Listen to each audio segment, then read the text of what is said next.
Joining us today is Fiona McKenzie, a leading expert in administrative law and one of Australia's foremost experts in the area. Now, she's a highly skilled and sought-after barrister who cut her teeth as a lawyer with the Australian Government solicitor on work for the Commonwealth in the Federal Court, the AAT and the High Court, plus she worked in the administrative law in the AGS office here in Melbourne. Now, Fiona spoke with us a month ago regarding Andrew's Pandemic Laws Bill, and since then, there's been a lot of press regarding the draconian nature of the legislation and overreach into civil liberties and the lack of transparency.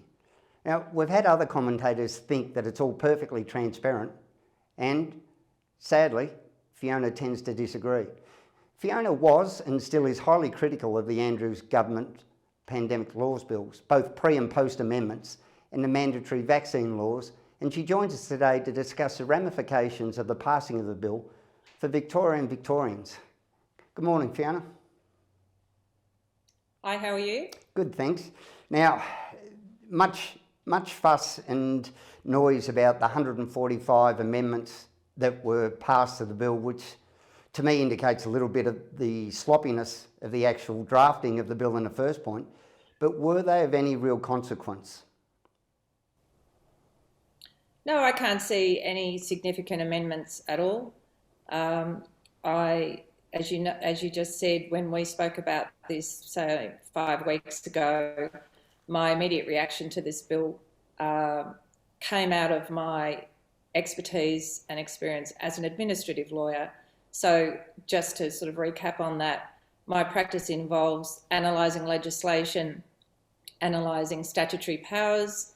How do you identify statutory powers? How do you identify the ambit of them, the constraints on them? How do you tell a government decision maker to make sure that their powers are lawful? And I train government decision makers on this all the time at state and federal levels. And how do you tell a citizen to challenge those government powers, exercise of public powers? So that's my bread and butter. So when I read this legislation, that's what I was looking for. Where are the powers? How are they defined? How are they constrained? How could you tell a decision maker to do it lawfully? And how could you tell someone to challenge them? The open-ended nature of the scheme that this legislation has brought in is absolutely astounding. I've never seen anything like it in Australia, federal or state. Absolutely astounding. And I'm frankly quite surprised is really an understatement, right? I'm surprised at the commentators saying that, you know, there's transparency and accountability in this. It's now an act, by the way. It was passed on the 7th. I'm surprised at people saying that, you know, there are improvements in transparency and accountability. Some of the commentators, I think you can choose to ignore if they're political, okay? If it's a member of parliament saying this bill's wonderful, it improves transparency and accountability, I think you've got to take that with a grain of salt. If it's a legal academic, maybe you still have to kind of look a little bit behind those kinds of commentators, because how much statutory interpretation have they had to do? Have they advised government decision makers on how to exercise powers lawfully? Have they represented clients in courts when they're challenging those kinds of powers? So I've looked at the commentators. I think the only commentators that I would agree with are the Victorian Bar, the head of the Victorian Bar who wrote an open letter, and then there were, I think, at last count, over 60 QCs who had raised problems. For some reason, I think the barristers are the main ones that are seeing the significance of the issues here. The fundamental problem, which I said from the start, is that the Premier can establish what's called a pandemic declaration, and all the other draconian powers flow from this. They're not draconian flowers, they're draconian powers. The fundamental starting point is that he or she can make a pandemic declaration over Victoria when there are no cases in the state of a particular disease, no cases in the country of a particular disease, or where transmission is low, or where there haven't been cases for a period of time. So we have a regime now that has actually 4 levels of power four main power brokers here: the Premier, who can issue pandemic declarations, the Minister, who can then make pandemic orders, the Chief Health Officer, who can appoint authorised officers, and the authorised officers, not police, mind you, authorised officers who can direct people to do things, not do things in their homes, right, in their personal lives, and can detain them in detention centres. And this can all happen when there's no cases in the state. Now, how people think this is good transparency and accountability, I just can't understand it. Now, there are these little things in the legislation where the Premier might have to consult, or the Minister might have to consult the Chief Health Officer. Big deal. I teach on this all the time. Consulting doesn't mean you have to listen to them. Doesn't mean you have to agree with them. And you can say, oh, I'm accountable, I've consulted. But what makes you accountable? What makes you accountable is the way the legislation's framed and how people can challenge it. So the consultation stuff to me is of very little import when you're talking about getting rid of civil liberties and human rights and freedoms that this state has taken for granted for my whole life and your whole life. All right, big deal if you have to consult with a public health officer before you make these draconian powers. Again, there's talk of review rights and committees. I don't think it's particularly meaningful. What is really concerning, last time I spoke to you, I said I hadn't looked much at the detention powers. What's really, really concerning to me as an advocate, right? Again, an advocate who advises and teaches decision makers on how to do things lawfully, and citizens who are affected by those powers.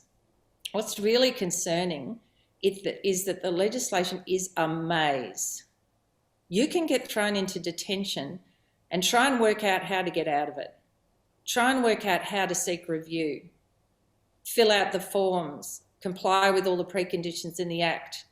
You're in a state of chaos and trauma. You've just been thrown in detention. You've lived in Victoria all your life, and you didn't even know perhaps that you'd done something wrong. You'd offended some order, which is actually quite conceivable because we've had hundreds of Chief Health Officer directions over the last 2 years. Hundreds. Nobody can keep up with them anymore. It's going to be very easy to be thrown in detention because you've breached one of these orders that changed yesterday and no one told you. Try and get review of that. Work through the maze. Read several pages of the legislation. Get legal advice. Oh, you haven't got the money to pay for a lawyer. Well, you'll just have to stay in detention a bit longer.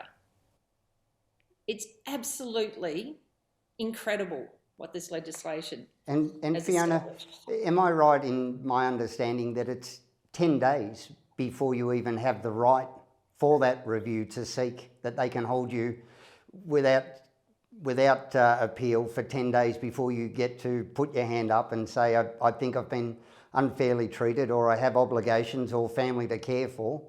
Is that?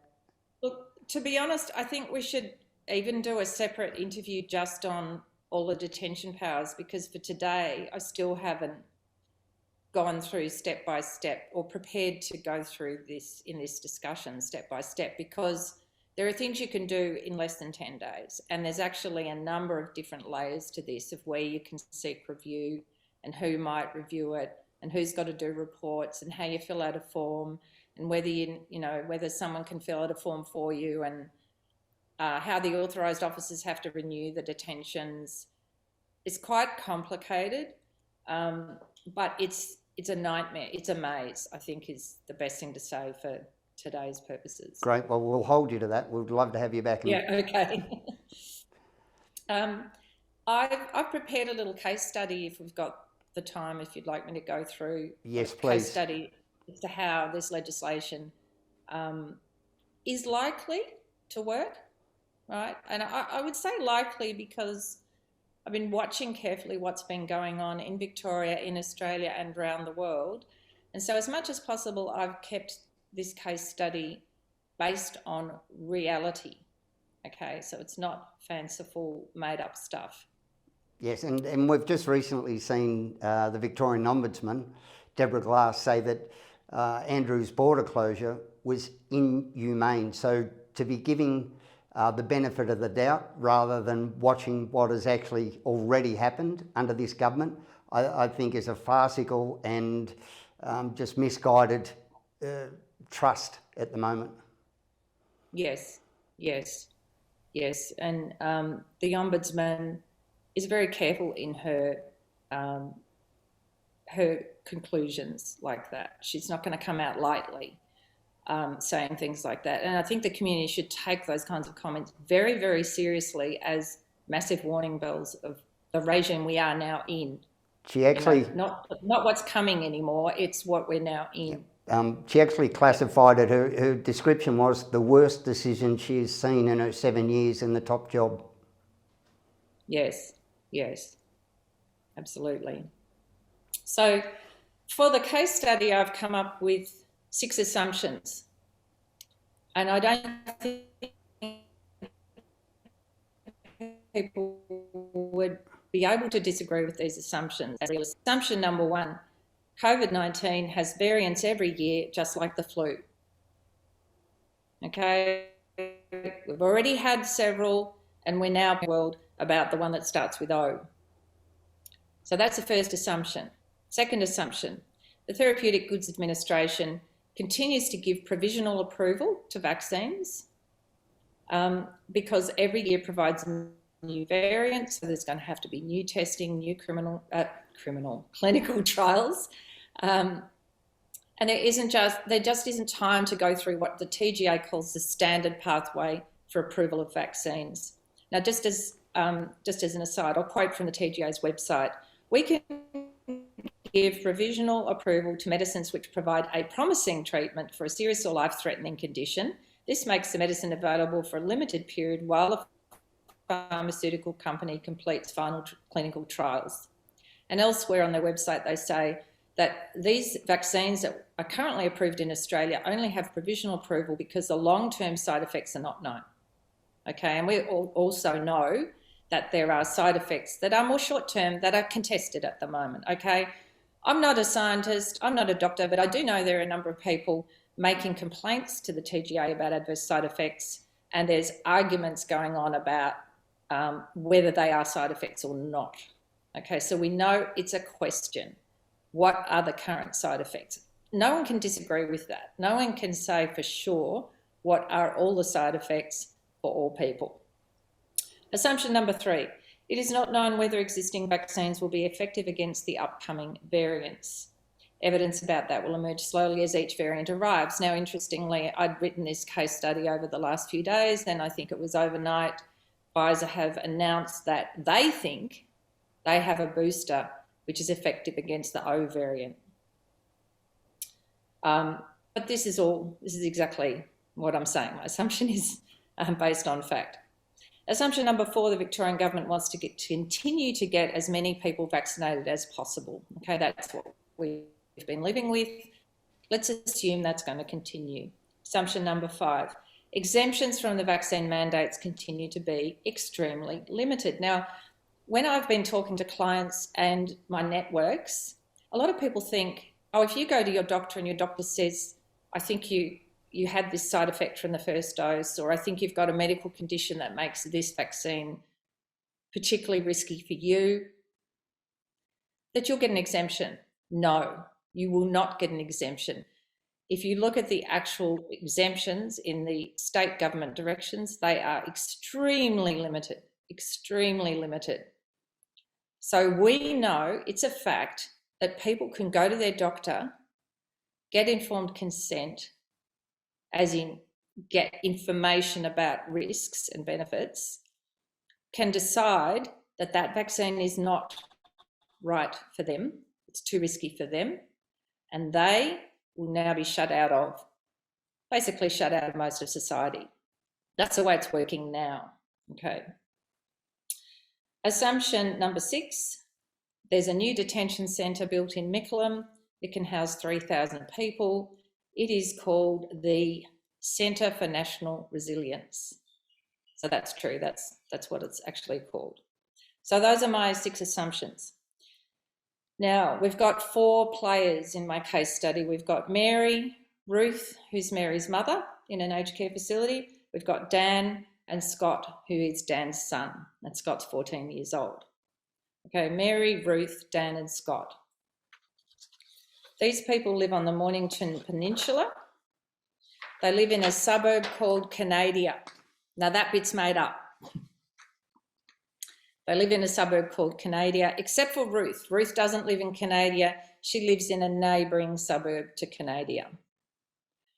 Now, Mary is 38 years old. She's had breast cancer for 8 years. She finds out there's been little or no research done on the effect of vaccines on people with breast cancer. Her doctor says, I just can't tell you if it poses any particular risk to you. After 8 years of surgery, chemotherapy, radiotherapy and blood clots, no doctor can tell her the likely effect of the vaccine on her body. However, she wanted to keep her job, so she did get the first dose. She got extremely sick. She ended up in ICU. She did get some blood clots, and her doctor said, I simply can't tell you if this is from the vaccine or not. I just don't know. It could just be a coincidence.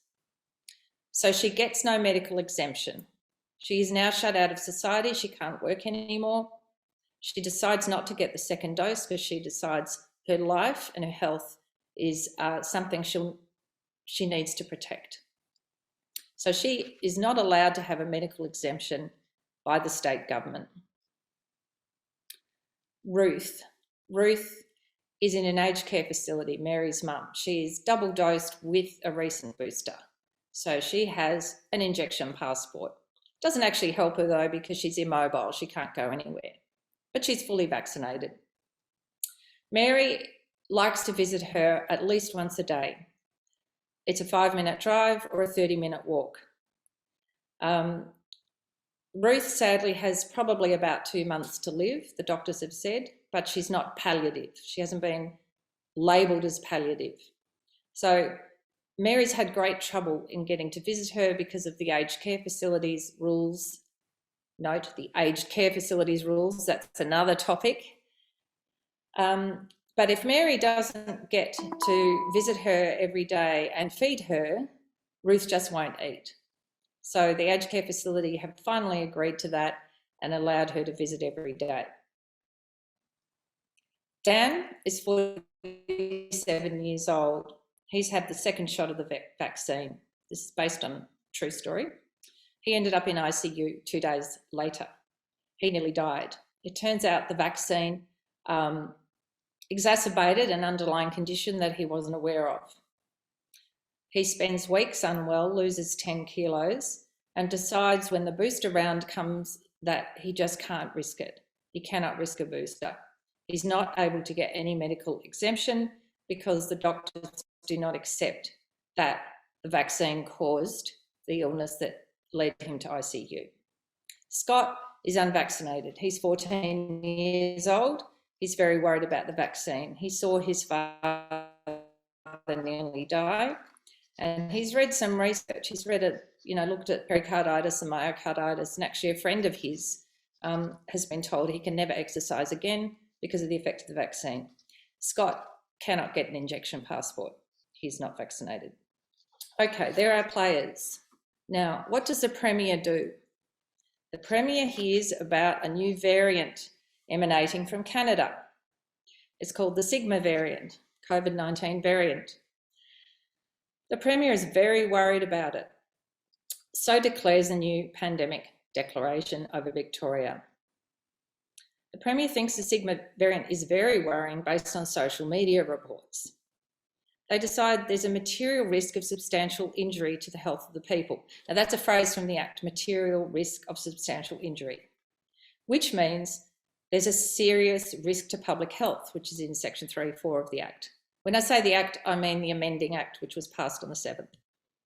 The Premier doesn't really know that yet, that there's a serious risk to public health, but forms the view that they're satisfied that it's a risk. Even though there are no cases of Sigma in Victoria, no cases of Sigma in Australia, and the news coming out of Canada is quite sketchy. In fact, some people are saying, look, this variant is actually highly contagious, but less dangerous than previous variants. So I repeat, there is no need for Sigma to be in Australia, let alone Victoria. There's no need for the effect of Sigma to be understood in order for the Premier to make a pandemic declaration. Now, the Premier consults with the Minister and the Chief Health Officer.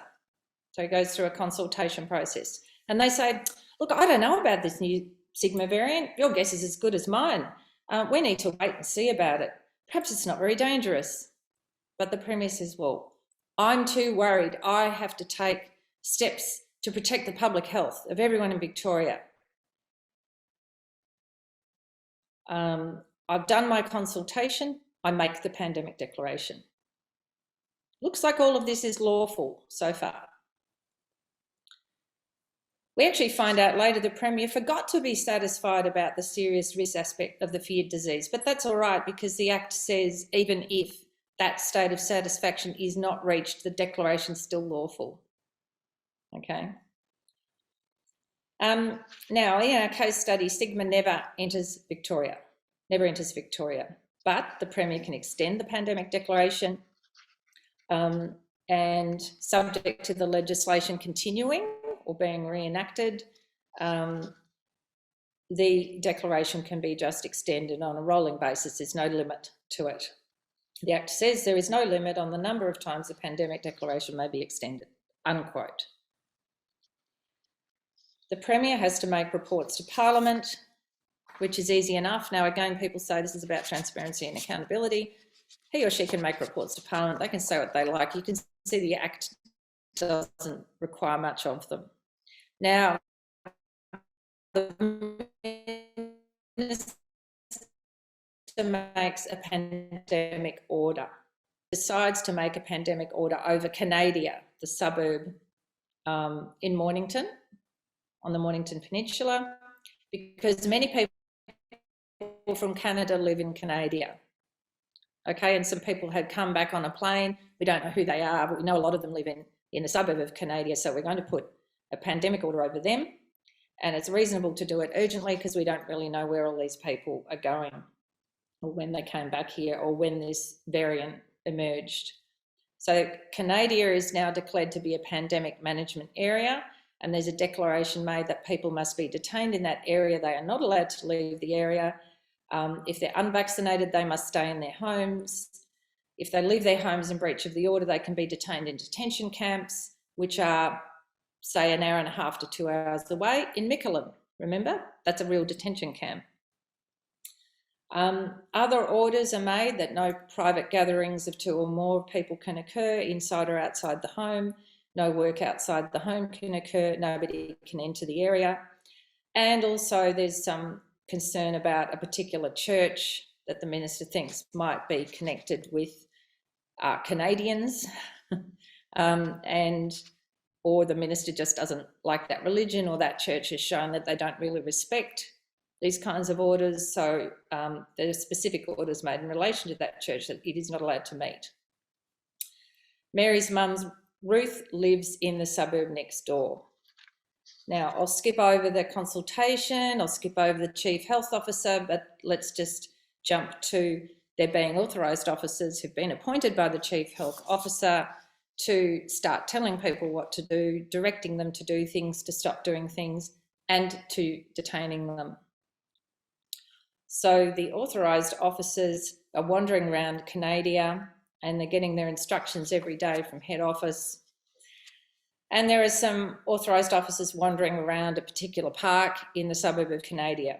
And what do they find? Well, Mary, she'd wanted to see her specialist for her cancer because she was suffering from a relapse of the cancer and felt very sick. Her specialist was not allowed into the suburb. She was not allowed to visit her specialist.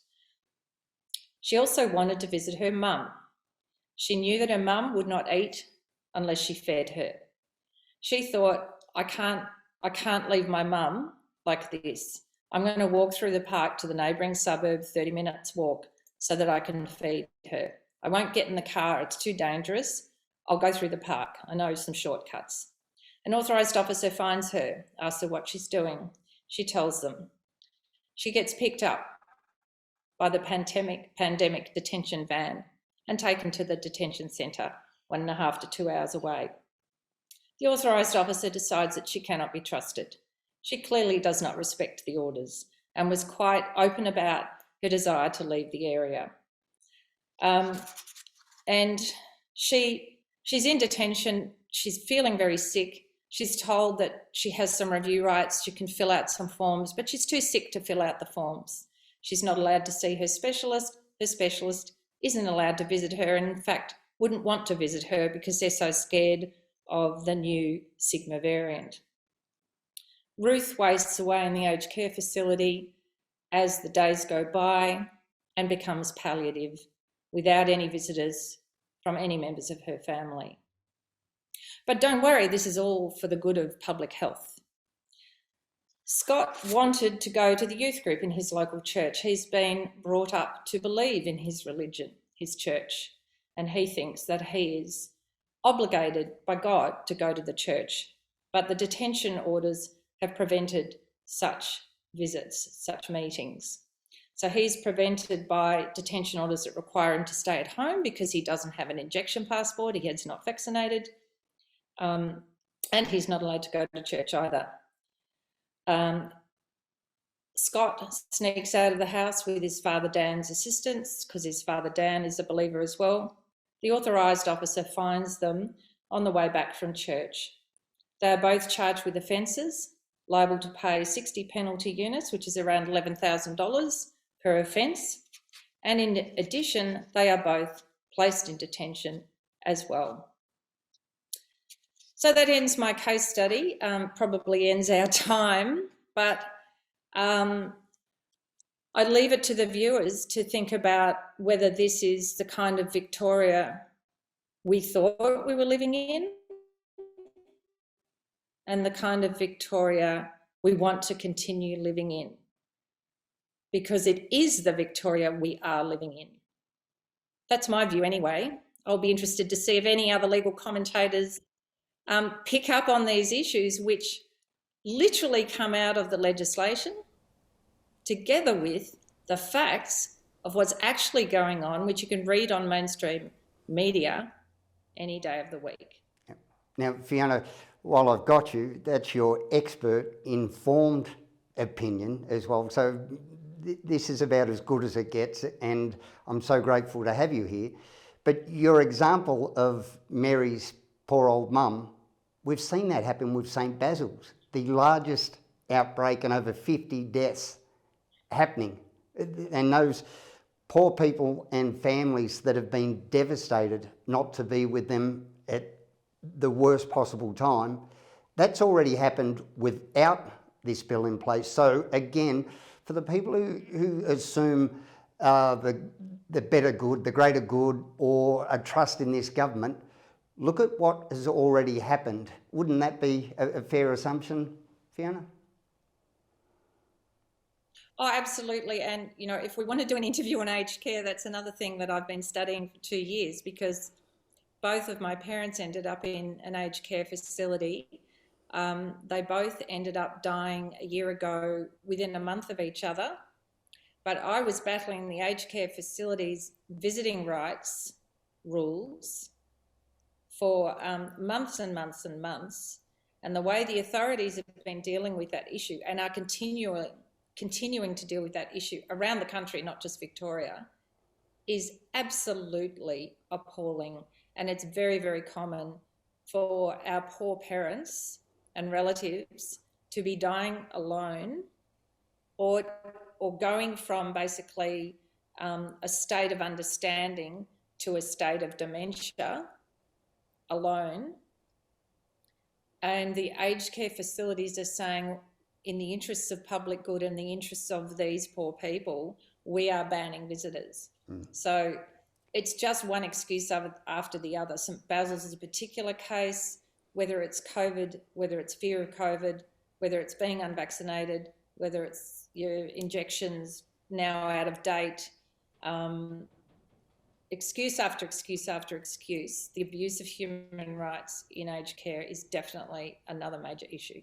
And one of the other things that seems to be lacking from my uneducated layperson thing is, while they've attempted poorly, by the look of it, to have legislative and legal rights to do it, it seems there's been no ethical consideration, no moral study of the consequences of whether, just because you can do it, whether you should do it. And that's the thing that sticks out most to me is, this hard line, we're going to do this, and, you just have to deal with it. That's the crushing thing for Victorians, I think.